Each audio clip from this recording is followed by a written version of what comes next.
Hello बच्चों, आपका स्वागत है साइंस जीवी चैनल पे।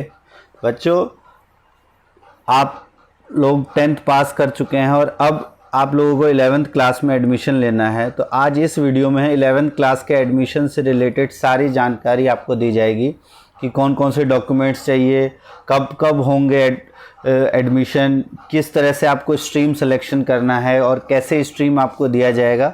तो ये बहुत इंपॉर्टेंट वीडियो होने वाली है, तो इस वीडियो को एंड तक ज़रूर देखें।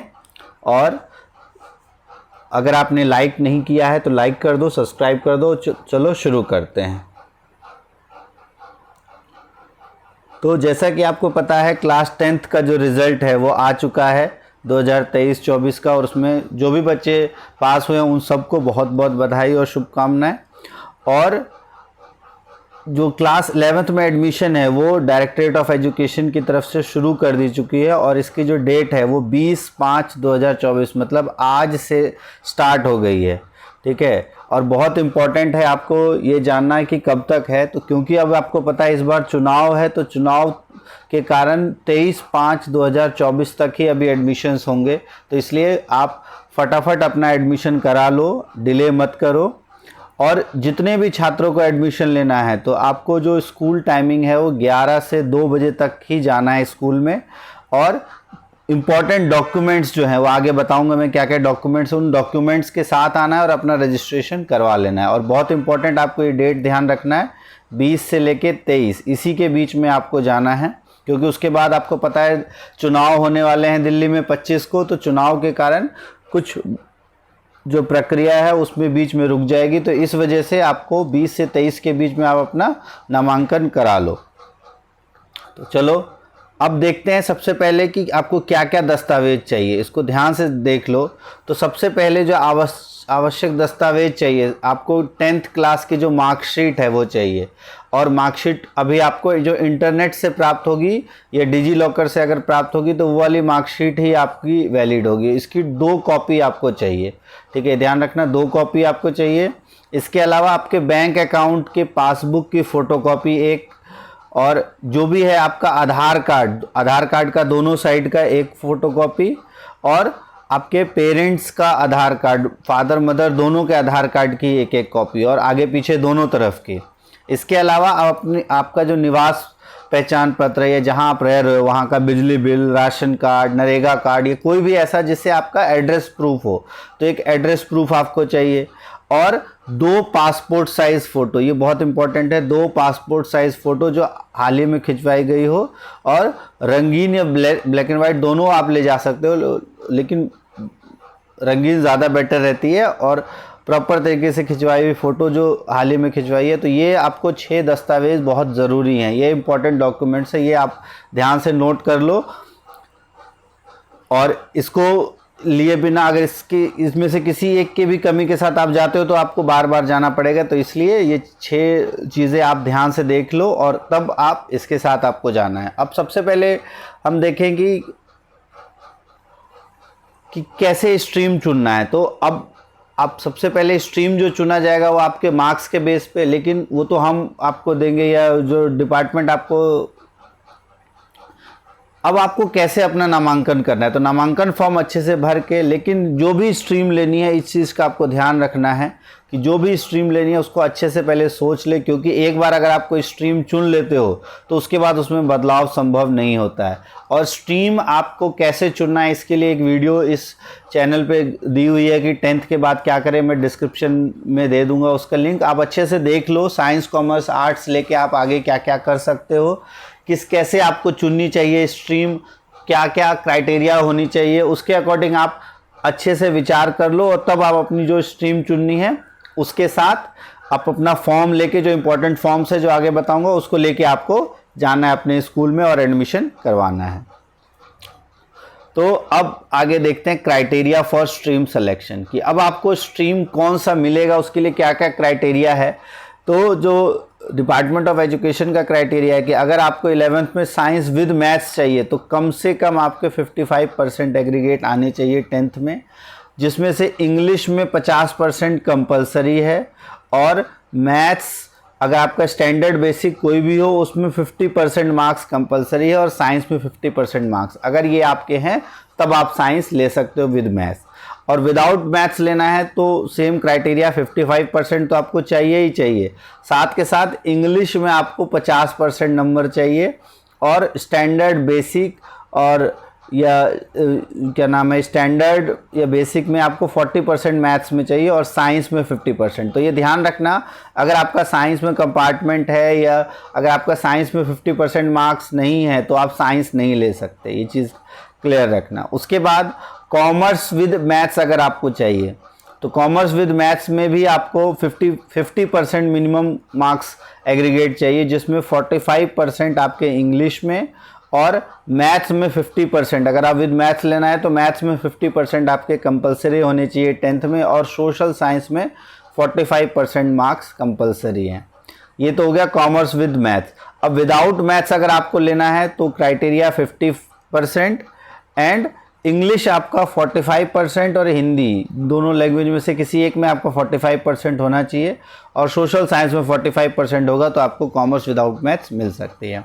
उसके बाद ह्यूमैनिटीज़ या आर्ट्स जिसे हम कहते हैं, आर्ट्स सिलेक्शन करने के लिए सबसे पहले आपको पास होना चाहिए, और अगर आपको इकोनॉमिक्स लेना है तो इकोनॉमिक्स एज ए सब्जेक्ट, अगर आपको आर्ट्स में इकोनॉमिक्स लेना है तो 45% एग्रीगेट होना ज़रूरी है, और मैथमेटिक्स एज ए सब्जेक्ट अगर आपको लेना है तो कम से कम 50% आपको मैथ्स में कंपलसरी। आपको आर्ट्स विद मैथ्स आप लेना चाहो तो 50% मैथ्स में चाहिए, आर्ट्स इकोनॉमिक्स में आपको लेना है, साथ में सब्जेक्ट इकोनॉमिक्स का लेना है तो 45% आपके ओवरऑल होने चाहिए।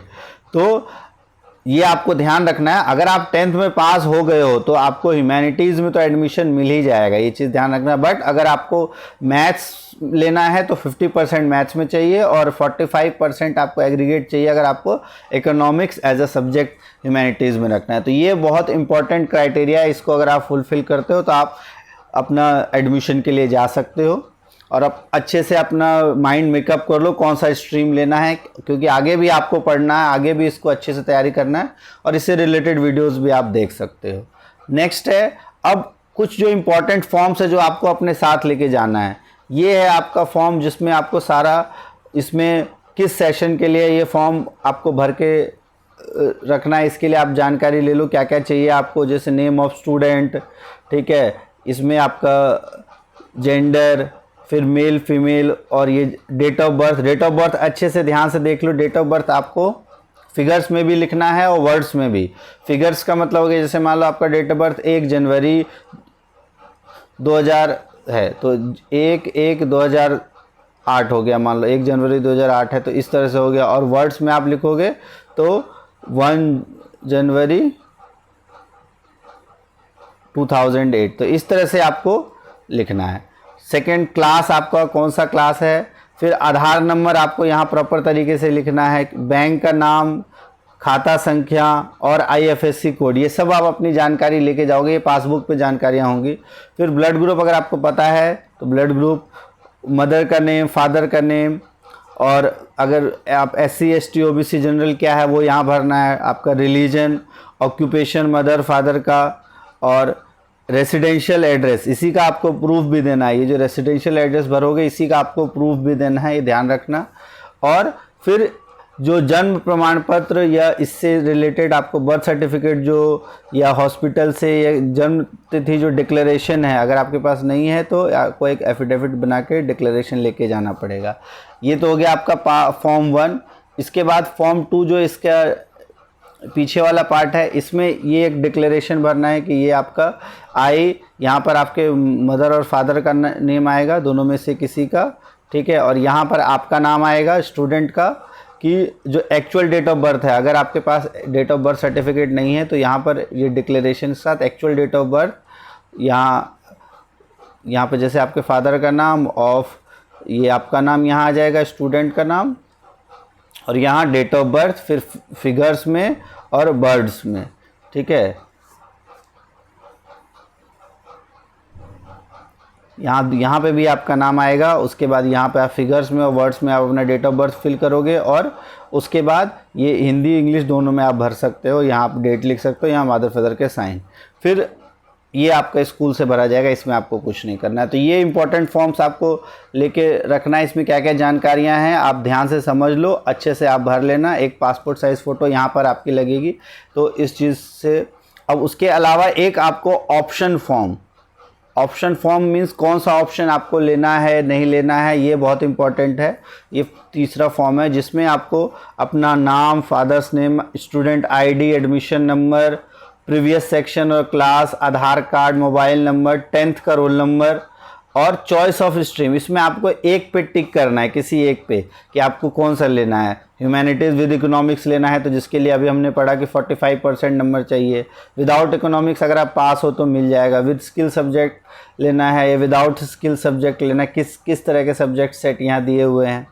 विद मैथ्स लेना है तो अलग परसेंटेज चाहिए, विदाउट मैथ्स अलग, ये अभी हमने डिस्कस किया है। तो इसके अकॉर्डिंग जिसमें आपको एडमिशन लेना है और आपके मार्क्स के क्राइटेरिया फुलफिल हो रहा है तो उसमें किसी एक पे आप टिक कर लोगे। और फिर उसके बाद यहाँ पर marks of subject as per eligibility criteria, कि अब जैसे मान लो आपको साइंस विद मैथ्स लेना है, ठीक है, तो अब आपको ये सीरियल नंबर यहाँ लिख के और उसमें सब्जेक्ट्स बताना है और इन सब्जेक्ट्स में आपको क्या क्या लेना है और मार्क्स आपके 10th में कितने हैं और फिर पेरेंट्स के साइन या स्टूडेंट के साइन हो जाएंगे, ठीक है। तो ये इसमें टोटल आपको इस तरह से ये फॉर्म फिल करना है। और नेक्स्ट है आपका यहाँ पर, ये आपको स्कूल की तरफ से ये दे दिया जाएगा। तो इस तरह से ये ऑप्शन फॉर्म आपको भर के लेके जाना है।